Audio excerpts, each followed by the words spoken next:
Hello guys and welcome to D-Tech. Today we are unboxing the Samsung Galaxy A20e. This is a pretty straightforward unboxing experience. We got a bigger white box, inside that box we got a smaller white box. Inside the smaller white box we got some paperwork, so actually a warranty card and a quick start guide. Nothing too much and nothing too useful in 2020, so I suggest to go straight to the phone. Here we got the phone. This phone comes in black color. It looks actually good, it looks pretty good. The screen is from glass and the body of the phone is from plastic, and as you can see it is a fingerprint magnet. Okay, let's see what else we got in this box. We got some earphones. These earphones are pretty bad quality, but at least we got some here. And well, yeah, I wouldn't use them, but it's up to you. We got some charging cable, which is pretty short, but at least it's Type-C. And we got the charging brick. Samsung says that this is 15 watts fast charging. Well, 15 watts isn't as fast in 2020, but it's okay. And we got the SIM card eject tool. This phone was officially announced on the 10th of April 2019 and released in May that year. This phone is capable of 2G, 3G and 4G. You may be interested in the bands, so you will know that it will work for sure in your region. You can find the bands in the description section. There are some limitations here, as the phone's maximum download speed is 150 megabits per second and the maximum upload speed will not exceed 15 megabits per second. It's not so good and it's not so fast, but it will do the job for this money. The display is decent. It is using a 5.8-inch PLS TFT panel with a resolution of 720x5060 pixels, resulting in a 296 pixel per inch density. The screen-to-body ratio is 18.4%, which brings us to an almost premium, good-looking territory. This phone has a glass front, plastic back and plastic frame as well. It weighs 141 grams. The phone looks good. To be honest, I really like the camera setup. This camera setup reminds me of something great, and this is the Samsung Galaxy Z Flip, and it's really nice to see such a camera setup on this phone. At the right side of the phone we can find the volume buttons and the power button as well. The phone comes with Android 9.0, but it will update itself to Android 10 at the first contact with the internet. You will also get Samsung's One UI 2.0 on it. The phone uses Samsung's Exynos 7884 chipset, which is based on a 14nm technology.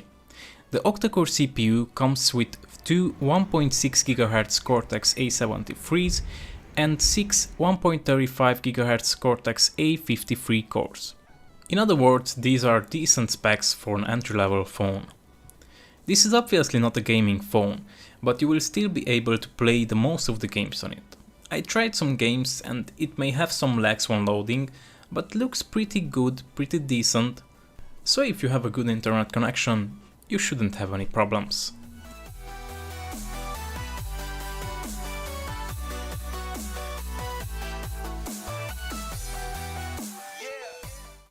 This is a dual SIM phone, and we can see this as we open the SIM card tray.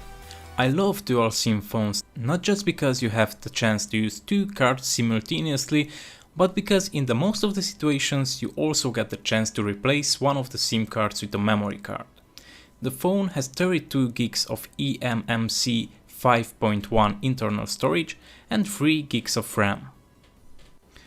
The phone is firing the sound out of one speaker, which is situated on the bottom of this device. Also, we got a 3.5mm headphone jack and the charging port.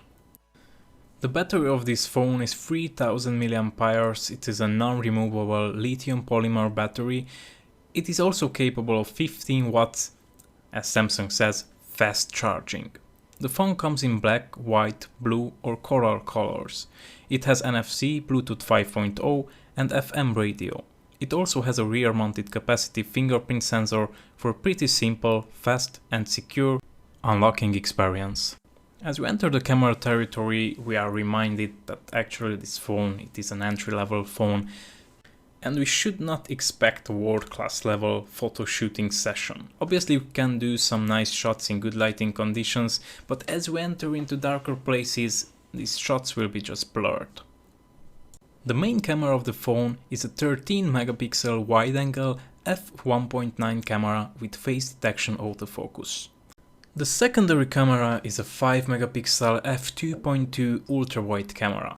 I personally do not like this camera because it has a major distortion doing here and it is just not good. You can see some comparison photos right now. These photos were taken from the same angle with the different cameras, and as you can see the distortion is massive, the coloring is off, everything is just bad quality. However, if you have some time and some patience, you can take some really good portrait and macro photos. The main camera is also capable of recording videos in 1080p on 30 or 60 fps. Unfortunately, the stabilization is not the best.